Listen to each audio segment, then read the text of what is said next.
Hi, and welcome to Memories in Paper Form, your ultimate destination for all things crafty and creative. Today we are going to be doing another one of our scraps to embellishments, which is a year-long hop that my crafty friends and I are doing over on Ginger's Corner. This week's theme is Fruit Frenzy, and I've got these fruit stamps. Well, this is my fruit and vegetable stamps. This is how I store my stamps. I have them grouped by theme. I've just got them on a piece of laminated cardstock here, on a piece of additional laminate sheet on the back, on the front. And basically what I'm going to be doing is I'm going to be stamping out some of these images onto some cardstock, and then we're going to watercolor them. Don't worry, I'm not going to make you sit and watch how I watercolor them. I'm just basically going to show you how I stamp them first, and then maybe discuss a little bit of the do's and don'ts of stamping when it comes to stamping images and making sure that you get a clean, crisp image. I'm using Memento Tuxedo Black, which is a fade-resistant dye ink. This is the dye ink I use for all my stamping. This is the only black ink I use. I don't use any other kinds of black ink. I don't find that it runs when I use alcohol markers, as long as I've given it sufficient time to dry. I find that it works beautifully. I always get a clean stamped image. Now these stamps are well loved, well used, so they do stamp quite well. When you are stamping, one of the things that you should do is apply even pressure, not forcing it down, and do not rock it, but let it sit for a second or two. And then when you lift it up, you'll see you get a perfectly stamped image.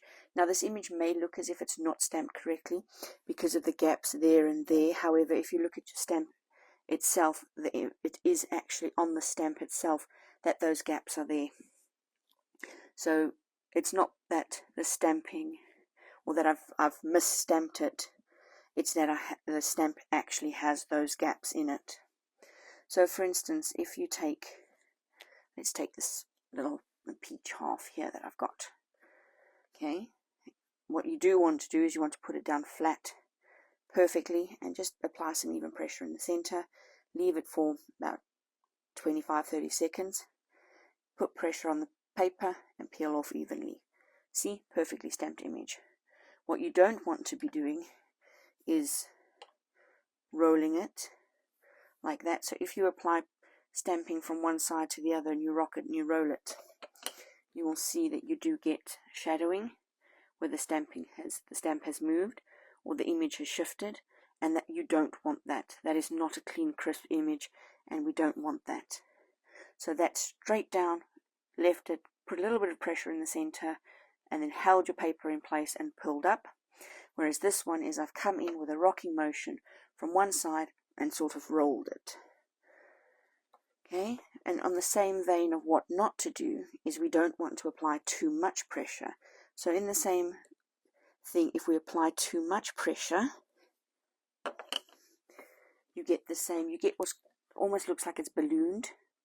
So as you can see, I've put way too much pressure on those fine lines, and they've almost like doubled in size if you compare them to the lines on that side. So that's what you don't want to do. The same with the dots in the peach side here. They've doubled in size compared to the stamp that's stamped perfectly on that side. So you don't want to do that. And one of the other things that you don't want to do is you don't want to go down and then just pick it up too quickly. Because if you pick it up too quickly, as you see, you lose that fine detail in the stamp that you get if you just put it down nicely in the center, maybe apply a slight amount of pressure. I mean, even if you just put it down and you didn't apply any pressure and you literally just left it to sit there,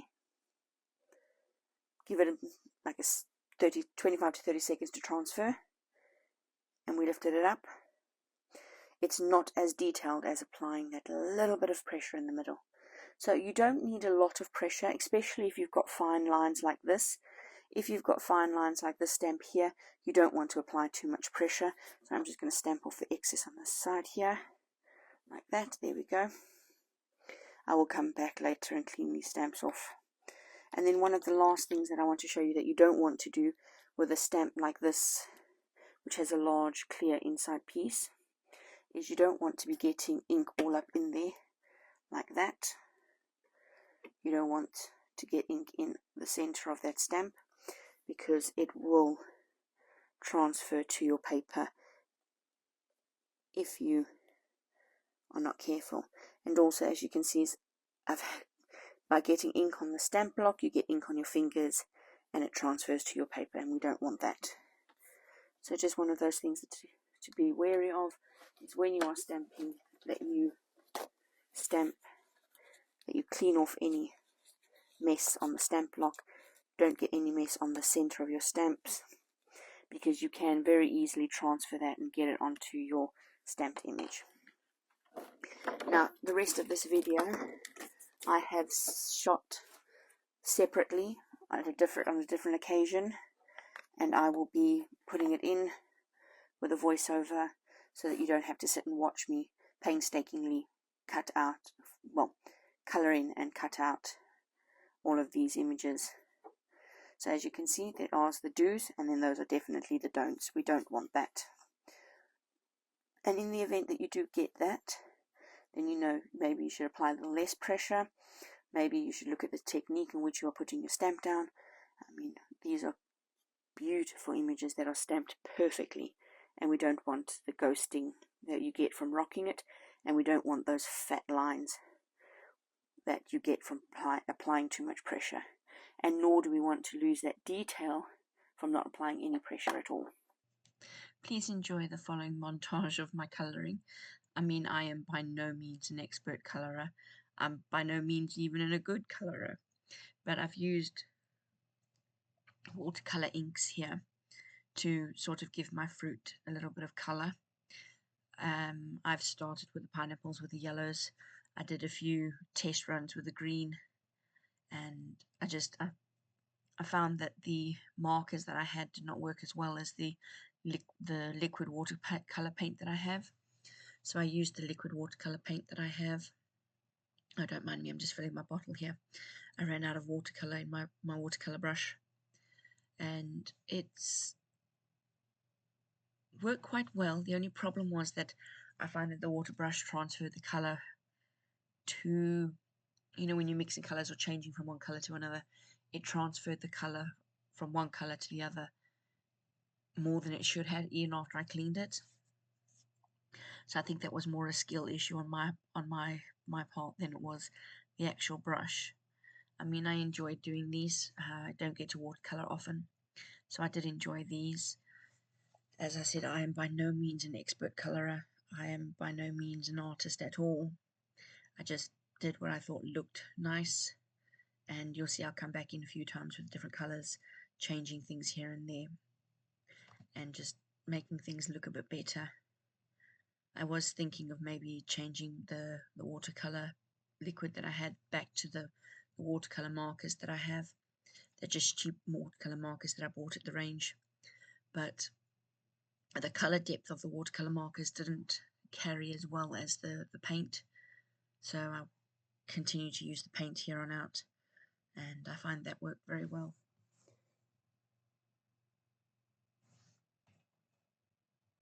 And here I come in with my second sheet of stamped images. As you can see, Lily's helping me. She's pointing out that I need a bit more green, and it's just, I go through, as I say, I'm just adding a bit more green like she said, and I'm just going through and I'm going to colour these exactly the same way as I did the first sheet, in the exact same way. Do all the greens first, then the next colour, and move on to the next colour like that. And I found this was quite relaxing, the process of colouring these, of painting these. Is it painting or is it colouring? I'm not sure. I never know. Technically it's painting, so I'm going to go with painting. So I had a good time painting these. I enjoyed it. And I mean, I got Lily stamped her own images and she painted her own ones. But I really, really did enjoy these. They came out really well. You'll see those in the end. And it was fun. I didn't expect to enjoy it as well as I did. The only thing I did learn that this cardstock that I stamped on here is thinner than the other cardstock. The first piece I used with the strawberries on was 300 GSMs, whereas this one is only, I believe, 180. And the difference in the texture and the quality of the paper is definitely noticeable. I could definitely notice. I definitely noticed the difference. As you can see, I went in with the marker because the green that I have is not green enough, and I'm just going to trim all these out. I'm not going to show you everything because, I mean, you don't need to see all of that. It'll get quite boring. So I'm literally just going to fussy cut out these pineapples and the other fruit that I've got. I just fussy cut them out. See the technique of moving the paper, not my hand.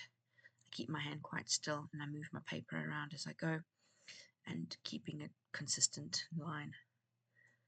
So once I've done cutting out, once I've done trimming all these fruit out, I've cut some baskets out on my Cricut, which you will see in a moment.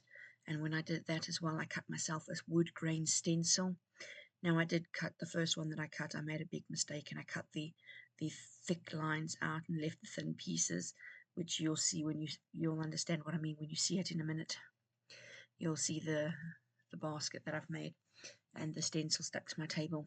And yes, I do stick it straight to my table and use my work surface as a craft mat. I probably shouldn't, but I do. So yes, when I first cut out my stencil, I cut it the wrong way. I cut the negative out instead of the actual stenciling part. So I had to go back and recut it and try again. So you'll see that there is one that's got a big dark splotch on it, and that's because I used it as my tester and my stencil, and it was just completely wrong. So yes, as you can see, there you go. I've got my stencil stuck to my table. I'm just showing you that I cut it out on my Cricut. And as you see, I literally just tape it to my table. I'm using walnut stains, distressed oxide walnut stain, and I'm literally just dabbing it through the stencil that I've created.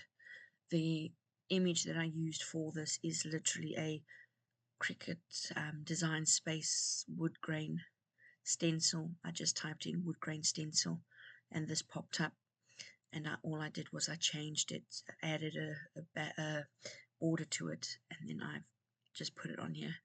And there you see, I've just shown you that I've managed to stencil my wood grain onto my basket just to give it a little bit of character. I don't know why I showed you the ink pad again. You saw that. But anyway, I am just holding that. I've accidentally moved one of those intricate little pieces up, so I had to fix it with my tweezer. Honestly, I don't like doing voiceovers. I prefer to do the actual filming. When I do my filming, I prefer to do my talking through that. But it's fine.